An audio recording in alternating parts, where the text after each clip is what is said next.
we're concluding the series we've been doing for the last 40 days on Father Moon's life and different aspects of his life. Father Moon passed to the spirit world 1 year ago. We're doing this 40 days around the 2-year anniversary of Father Moon's death and passing to the spiritual world. Remembering his life, and actually it's taken 6, and it could have taken many more sessions to go through just any one of these aspects of his life. And today we're going to focus on the political side, and most of the political side really had to do with the issue of communism, confronting the problem of communism in the world. And when we look at how we're going to apply that to our own lives, it's how do we ourselves become peacemakers through a headwing or Godism kind of perspective and point of view. So Father Moon, when he first came to America, he spoke about 3 great heartaches or 3 great headaches of God. He said, God called me to America because of these 3 main problems and concern in the world. The first one he brought up was the problem of communism and secular humanism, atheism, the government that didn't believe in God and actually were attacking other countries. But the second one, he spoke about the breakdown of families and the problem of divorce and young people. And thirdly, he talked about the conflict between religious peoples. How religious peoples seem to always fight each other. So in previous weeks, we talked about the families, Father Moon taking a stand as a champion for marriage, the blessing of marriage, and supporting marriage and families being successful. And all of us are being called to be those champions as well, to champion marriage. And we talked about the conflict between religious faiths and the many programs, interfaith projects that Father Moon established. So this week, it's time for us to talk about Father Moon's efforts to take on communism. So to talk about Father Moon's efforts in communism, we actually go straight back to the core of our Unification teachings. And the Divine Principle, the chapter on Eschatology, or the last days, speaks specifically about the problem of communism in the last days. And here's what it says. This is reading from the exposition of the principle. What form does the final war, this is talking about the Armageddon, the last war, between democracy and communism take? It is primarily a war of ideologies, of ideas. Indeed, this war will never truly cease until a truth emerges which can completely overthrow the ideology of Marxism, Leninism that threatens the modern world. That's the ideology of communism. Communist ideology negates religion and promotes the exclusive supremacy of science. Hence, the new truth, which can reconcile religion and science, has to emerge and prevail over the communist ideology. It will bring about the unification of the communist and the democratic worlds. Well, if we think about the whole purpose of the Divine Principle, the whole purpose of our movement and Father Moon, and actually from Divine Principle perspective, the purpose of history, it's all been to bring healing to the world, to create a world that's consistent with God's original plan. God wants us all to feel joy and happiness. God never designed this world to be a place where we are suffering and conflict. God's committed to creating a world of true love and true peace. And that happens through our own transformation in our lives. So I'm going to go through some of the activities, but it's quite phenomenal. All of the activities that Father Moon's done and all the things that we've talked about, all of them are for this particular purpose. How do we bring a world of genuine peace and genuine happiness for people? How do we make that happen? Because if I look out in the world, I read the newspaper, I see a lot of bad news. I don't see a lot of encouraging things, a lot of positive out there. Well, I took a lot of the information from a website, and I encourage you actually to go look at this website. It's causafoundation.org.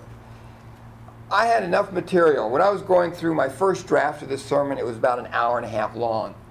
So I cut it down only to 1 hour and 15 minutes. So I did better than that. There's so much information in this. So I encourage you, this KAUSAFoundation.org. It goes into depth exploring the role that Father Moon had in the downfall of communism.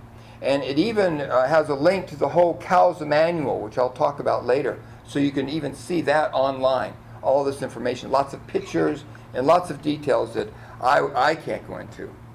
So all of this is about presenting an alternative to communist thinking. And Father Moon's proposal is Godism. Let's put God first. Communism says let's put the state and the government first. The government's going to take care of everyone. The government, you just do what the government tells you to do, you'll be happy. Now, I don't know about you, but that doesn't make me happy. To have someone that's just telling me what to do and telling me, well, no, I know you're good at that, you're good at art, but I'm sorry, we filled up all of our artists, so you get assigned to be a car mechanic. Doesn't matter what your skills are, what the government decides you should do. This is the communist world.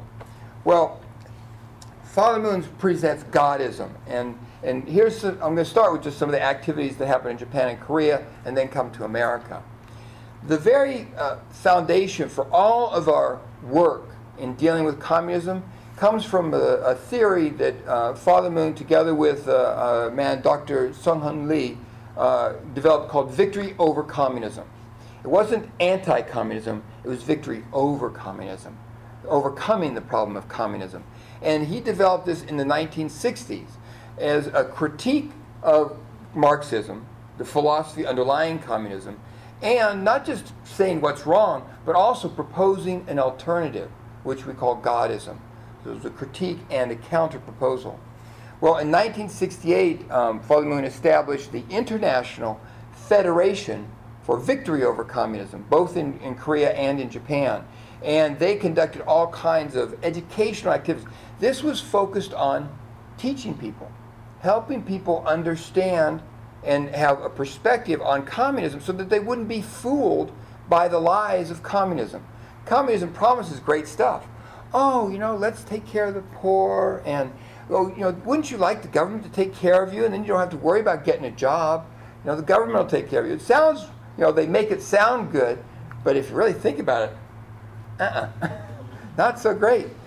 And so these International Federation for Victory over Communism, they had training centers all over Korea and in Japan, and did lots of educational campaigns. Well, in Korea, some of the big activities that happened, in 1975, you have to remember back here, we're still in the middle of the Cold War. This is like everyone's expecting atomic bombs to be flying between Russia and the United States anytime. So in 1975, it was discovered that there were all kinds of tunnels from North Korea into South Korea, so that they would be ready to invade South Korea. North Korea would just kind of wait until people forgot, and then they would invade. So when they discovered all these tunnels, it was everybody got nervous. It was a big uproar. Well, what Father Moon did is he organized a rally. 1.2 million people came to that rally. That's a pretty big party, right? Wow. A lot of people. And it's actually an island near the capital of Seoul. And Father Moon was one of the main speakers there. And basically he just stood up and said, look, we won't stand for communism in our country. So even if you come and try to take over our country, every single person here is going to stand against you. We're standing strong and establishing that kind of solidarity so that North Korea, even if they're going to invade, they know it's going to be a headache. When you get to South Korea, it's going to be trouble. So that kind of strong stand against North Korea, which is really being a bully. The other interesting thing happened in 1983, and probably a lot of you are too young to remember, but in 1983, a Korean airliner was flying over Russian airspace, and the Soviet army shot it down. Killed, it's like 260 people were killed. And Soviet Union says, it's okay, it's our right. They were flying in our airspace. And this was really kind of scary for South Korea, it's like, okay, Russia's pretty powerful. The Soviet Union is really powerful. If they're going to start doing this, and add to that, in Rangoon, in Burma, it was called Burma at that time, North Korean assassins went in and killed some of the South Korean ambassadors. So this Cold War is starting to get kind of hot and kind of scary. So what Father Moon did is he set up a number of rallies, and it's called the Nationwide Campaign of Determination to Win Over Communism. So they did rallies all around, and he brought people from all over the world, the PWPA professors, World Peace Academy. So he brought a lot of scholars too who came and spoke at these events. And basically he just stood up to Korea and said, you're being a bully, and we're determined you're never going to take us over. You're never going to conquer us. And that was that kind of these speeches. Now, an interesting side note of this, Father Moon's second son, Hyunjin, actually, while he was doing this campaign, he was in a car accident. This was in December of 1983, and actually he eventually died. But Father Moon was determined that he had to do these rallies to make the condition to protect South Korea.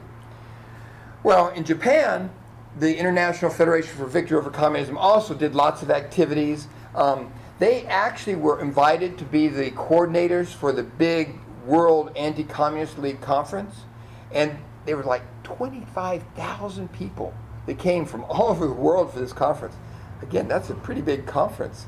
And it was such a success that the League actually asked the IFVOC of Japan to now, can you just take it over and lead it and organize it from now on? And over the years, the International Federation for Victory Over Communism became known in Korea and in Japan as the #1 anti-communist organization. That wasn't just saying, oh, hate the communists. It was actually trying to educate people so they could understand the lies that were being taught and they could overcome them. One real big effect of this was in 1978. What the IFVOC people were noticing was that lots of government people, like at the city level and the county level, that were being elected in Japan were communists. So more communists were being elected into government because they would make big promises, but then what they delivered would be according to communist thinking. And they did a massive educational campaign in the city of Kyoto to defeat them, and they were successful. And actually that was a turning point in terms of communists being in elected government in Japan. It was kind of like this love fest with communists. Oh yeah, the communists are going to solve our problems, and we don't like America, whatever they're doing. And by teaching this victory over communism, the lies of communist theory, then that power went away. So this was very significant actions. And over time, the Communist Party in Japan just kind of withered away. The IFVOC, they all the time, I think they said like over 50 or 60 times they would issue declarations to the Communist Party, say, look, let's have a public debate. Let's just get together, get in front of everybody, and let's debate what you believe and what you're teaching. They never accepted. Also, on campuses really where communists did a lot of work, a lot of the organizing for education on college campuses. Well, that's in the East, in Korea and Japan.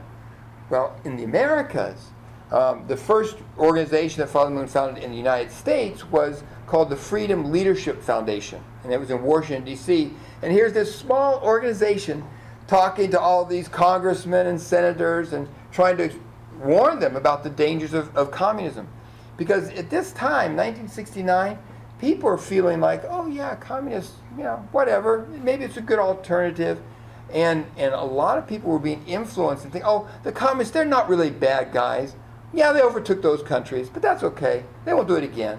Oh, they took over some more. Well, maybe just they did a little bit more. And appeasement and just watching the world be taken over by communism. They had some publications, The Rising Tide.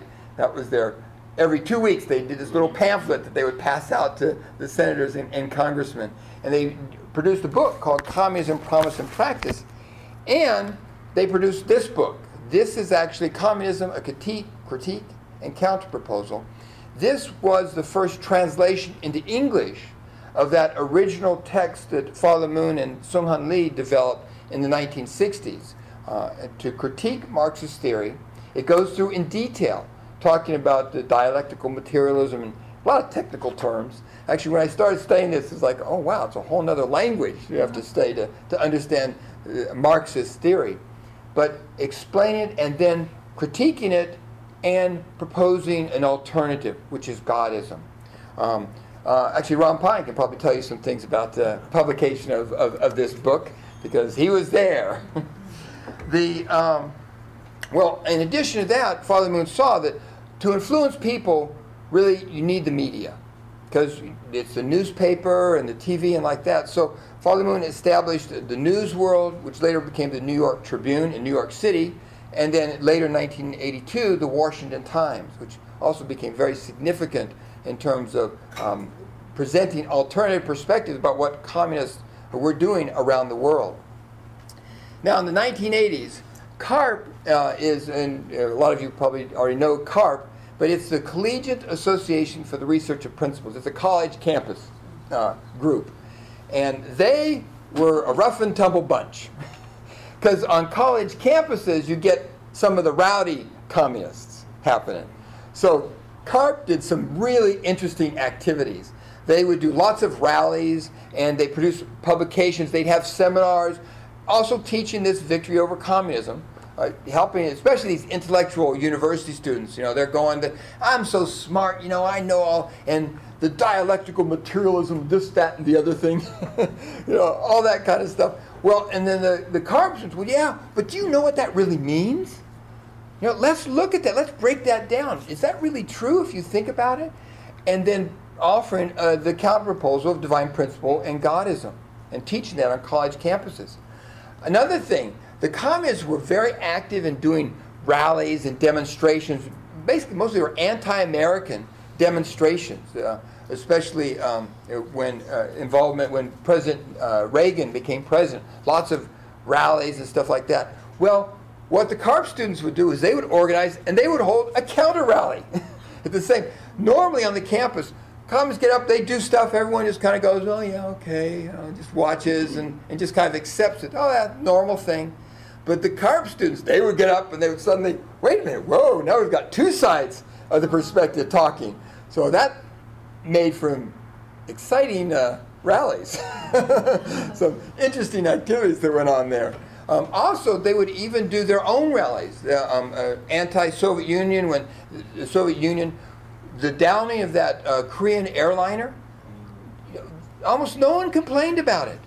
So the CARP did a bunch of rallies on the campuses to stir people up and say, look, we can't let the Soviet Union do that and just say, oh yeah, it doesn't matter, we can do what we want. You know, and also things were happening in Central America, El Salvador, and Nicaragua, a lot of stuff going on there, and supporting those kinds of policies. So CARP was quite an exciting and active dynamic that Father said, the university students, that's where the power is and the energy and enthusiasm. So let's get them educated so they understand a good perspective.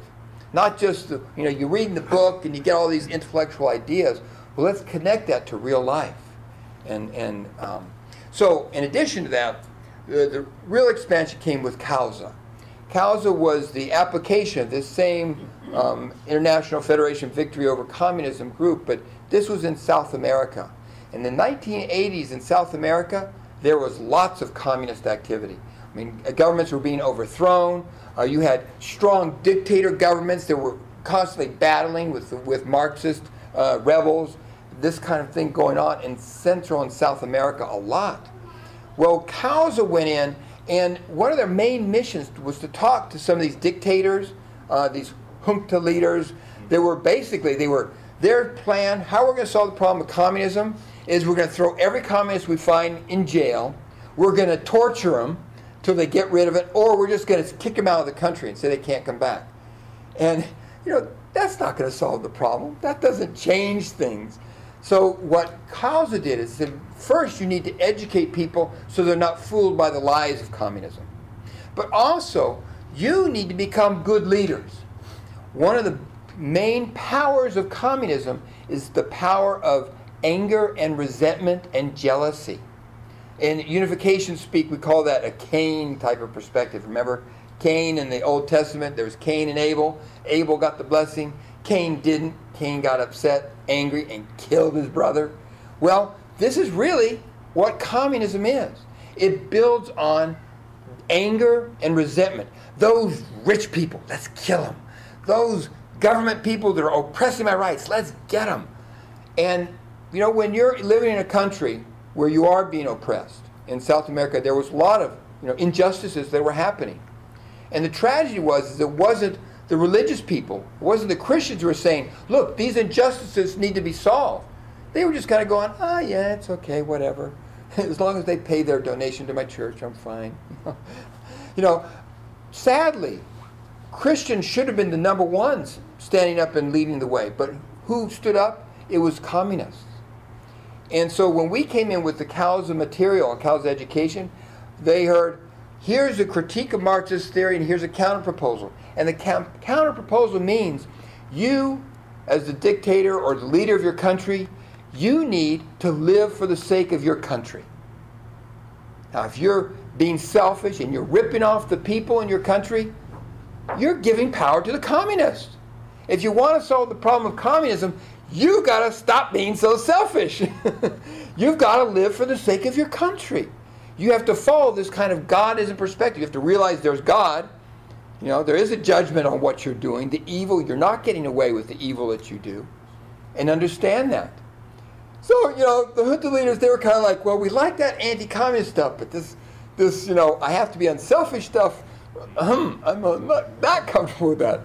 But amazing thing, that we actually got a good response. And if you want to hear some interesting stories, Eleanor was actually a missionary in Bolivia at that time when they first began these CALSA programs in South and Central America.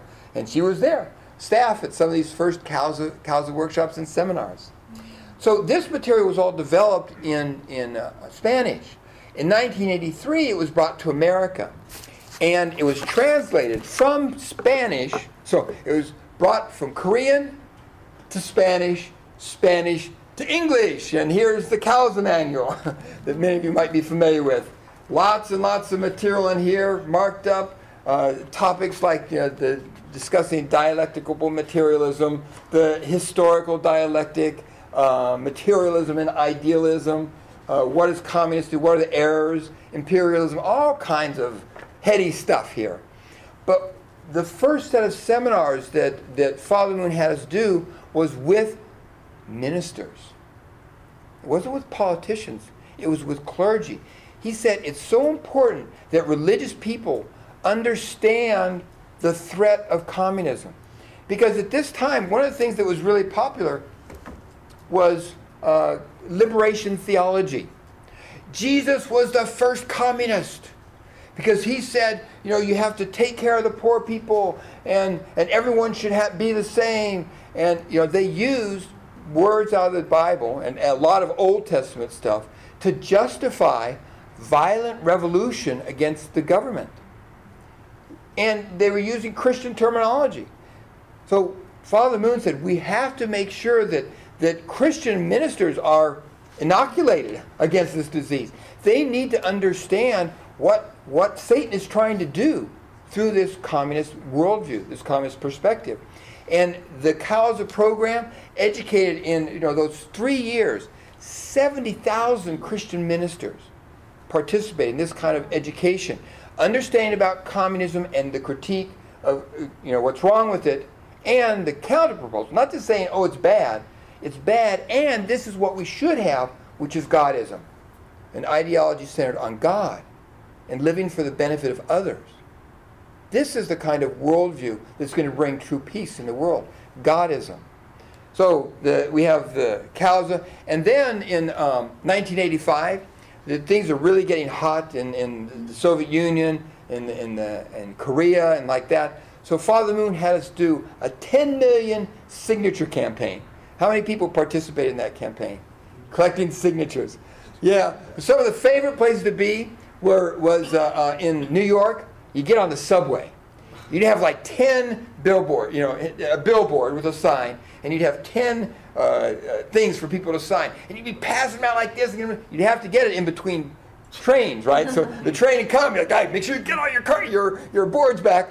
But collecting signatures, 10 million, basically said, we're against communism, and we believe in American values. Something simple like that. Getting people's signature. That made a spiritual environment, condition. President Reagan at that time was standing strong against communism. And in 1985, a lot of people thought, communism is here to stay. It's like, who knows? They're probably still expanding, going to conquer the world eventually, because no one saw a solution to the problem of communism. Interesting that also at this time, Father Moon had the professors, World Peace Academy, have a conference in Switzerland. And the title of the conference was, Communism is Dead. The end of communism. And the people who were running it said, why don't we say how possibly it might not be so powerful in the future. This kind of alternative title. We can go out there and make this bold declaration, communism is dead. We're going to get in trouble. But he said, no, absolutely. And you know what? Who talks about communism now? How many countries today do we, Cuba, North Korea, China, And so that power, we're almost, a third, even, some people estimate even half of the world was dominated by communist ideology, changed almost by surprise. But we know that making invisible internal conditions changes things. So prayer and actions like this made a difference. Well, also in 1986, Father Moon established the American Leadership Conference, and this is where we start taking the cows of material, this critique of Marxism and communism, to the politicians. And we educate over 10,000 political leaders, everything from senators and congressmen, governors, to city hall people and council people for the local city and county, every level. Educating people this critique of Marxist theory and Godism, which is divine principle without just more general Godism. Well, cows did many things. They had programs for military officers. They had thousands of active and retired military people. There were a number of 4-star generals and admirals, significant people who came in and studied this, because a lot of people were anti-communist, but they just said, communism is bad because it hurts people. But there was no one who could clearly explain communism bad is because they're going to hurt people because of their worldview. The way they understand things is going to mean they don't care about human life. To kill someone doesn't mean much from a communist because people don't have divine value. They just have much value as they can work. If a person can't work, get rid of them. They're just taking up space, eating food. This is the Marxist worldview, the way of thinking. I definitely, I'm grateful when I think about my life, that the times when many people have looked at me and said, you're kind of being useful or useless right now. We didn't live in Marxist state. We say, well, you're useless. I got to stop wasting food on you. Get out of here. So anyway, you can be grateful that we're living in a goddess, a religious country. But anyway, these conferences for military people also established the International Security Council, and this is where people like ambassadors and leaders from different countries would come together and understand about this problem of communism. Are you getting an idea of the scope of what Father Moon is doing? Japan and Korea, big impact. In America, huge impact. First focused on the clergy and then on political leaders. In 1987, Father Moon established the American Freedom Coalition. And the purpose of the coalition was also to stand up for communism, but also it was to promote Godism or a heavenly values for politicians. See, one of the big problems we have with government and politicians is we've got tons of jokes about how corrupt politicians are. You can't trust someone. A politician is someone that you can't trust. He's a politician. What do you expect? So we need to change that. And the American Freedom Coalition was really pushed at, we need to emphasize character in our politicians, in our leaders, and work for that. ACC was the American Constitution Committee. That was actually Unification Church members who were the staff that helped run the American Freedom Coalition. From 1980 to 1990, CAUSA International around the world had over 250 major conferences. And this is talking like 4 days to a week-long conference. In 40 nations around the world, 60,000 government officials and civic leaders were educated. This is a huge impact of Father Moon's work. We've been going these last 40 days, we've been looking at the legacy of Father Moon. What did Father Moon do, with his life? Well, this is just one aspect. Doing God's will, overcoming the problem of communism, Father invested and brought this kind of change to the world. Well, how about the Soviet Union, right? Anybody know what the Soviet Union is? You remember? Nowadays they call it Russia. But for most of us, we remember the Soviet Union. It's like the Cold War, the big demon that's going to, against America, and the atomic war that's going to happen. Soviet Union no longer exists, right? Well, Father Moon was invested in pursuing this big enemy, the Soviet Union. In 1982, through things like the News World and Washington Times, he established the World Media Association. And that he brought journalists that in America, they'd write things, the communists did this, but no big deal. So he took them on fact-finding tours to hotspots around the world. We paid for them to go so they could see what was really happening. Not just whatever the propaganda was that was being told, but they could go and they could talk and interview real people who were suffering under communism. And they even were able to go to Russia and got permission to go into the Soviet Union and meet with all the people from the Pravda and all the different media outlets there. Interesting enough, in 1988, the door opened up enough actually trust was established. The World Media Association went into the Soviet Union, and we didn't just slander people. We went in there with a Godism perspective. We looked for what was good, what was healthy, and we acknowledged that. And so the Russians felt like, okay, now they're complaining because they disagree with the way we do some things. But they acknowledged the good work that we're doing, and actually we could talk and communicate as professionals, as professional journalists. And it opened up the hearts and the door so that in 1988 and 1989, we were actually able to bring Soviet journalists to America so they could do their own fact-finding tour in America. And the door started opening. Now this is the time of glasnost and perestroika under Gorbachev. So the way was starting to open up. Father Moon emphasized, we have to serve these people and we have to open the way.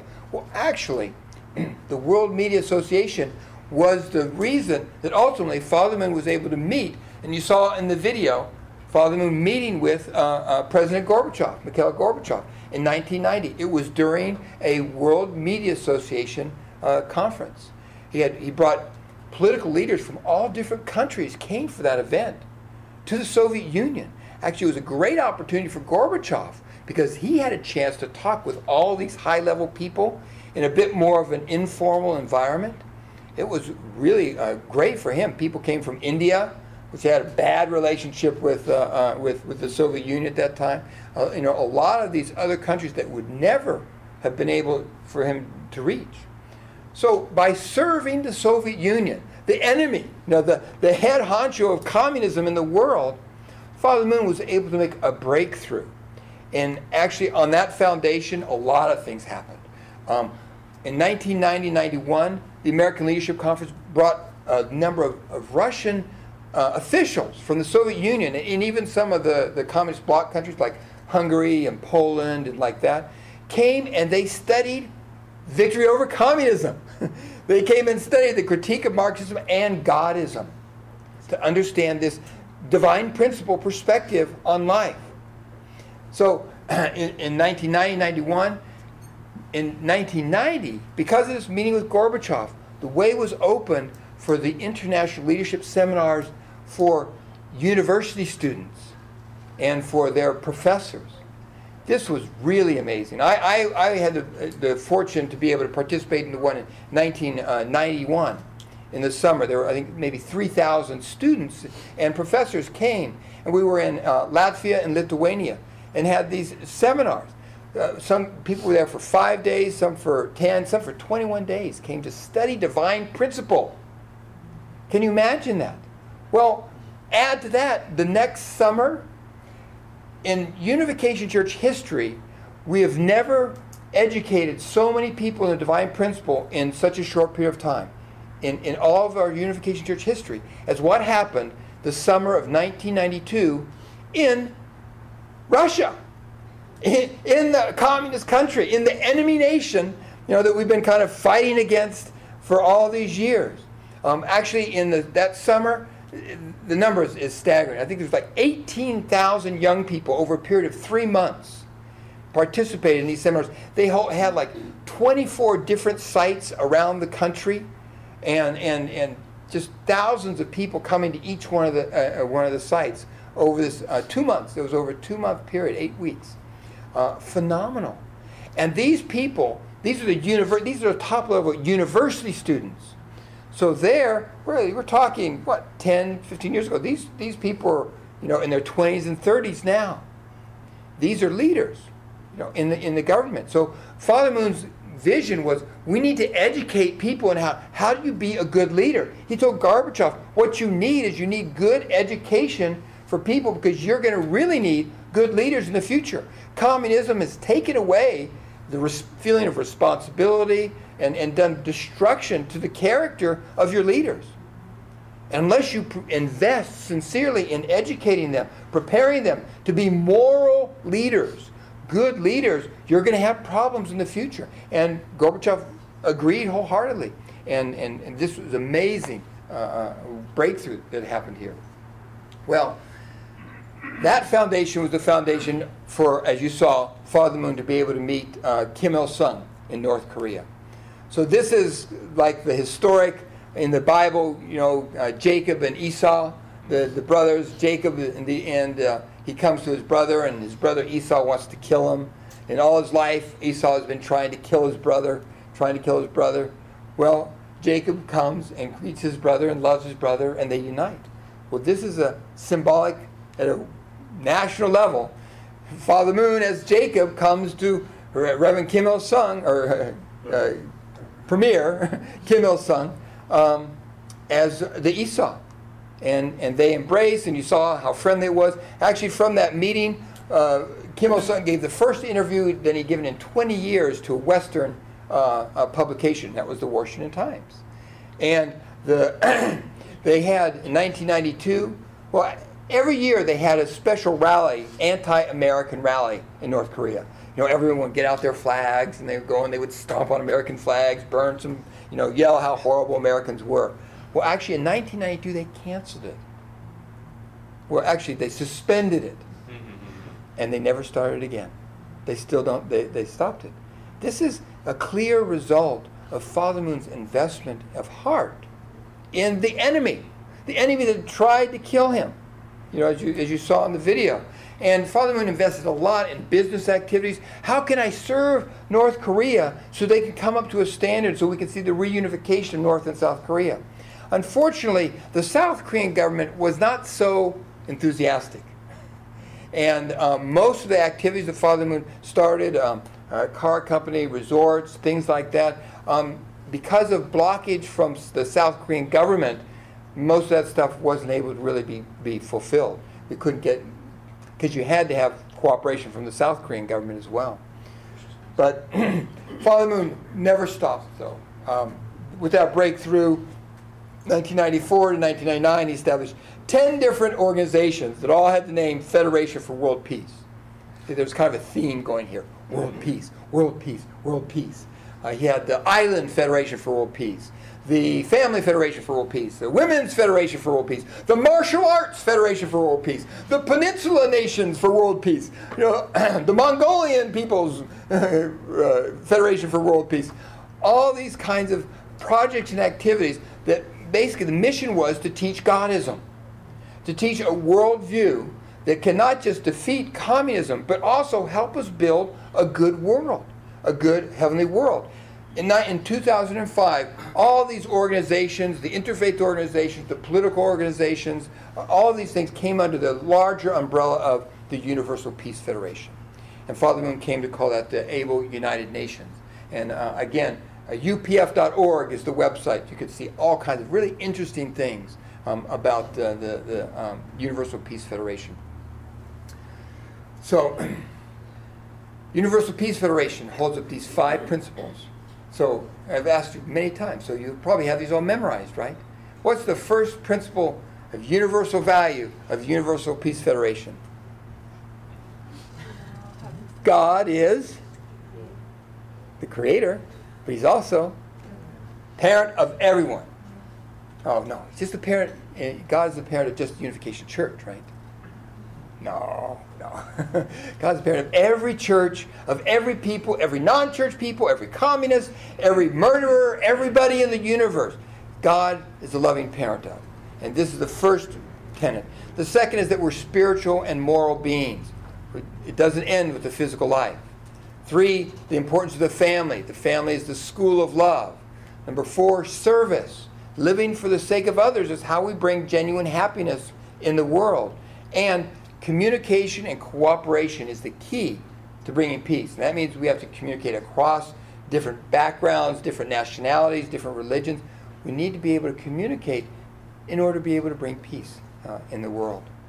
Well, if we think about Father Moon's legacy, it's phenomenal. What Father Moon has done, his investment in bringing about a change in the world, change all these people that were educated. Now, most of these conferences, no one paid anything to go to these conferences. Father invested so much money to try to educate these people, to prepare them to be good leaders in the future. So, is that not a significant legacy for Father Moon? But let's give him a hand, right?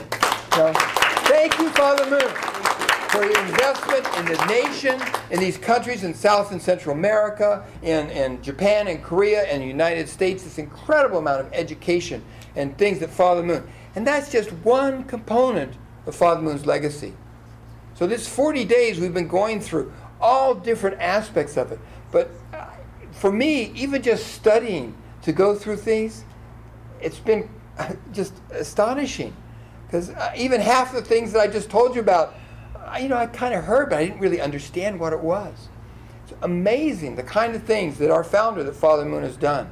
And it's important on the anniversary of his death and remembering his life that we remember these incredible accomplishments, who he was and what he accomplished in the world. But in addition to that, we need to also bring it home, right? So how are we going to be headwing people, Godism, and bringing peacemakers? So I want to just conclude with a couple of points from all the activities. If you think about what Father Moon was doing and his effort to bring about this kind of change, how does it apply to us?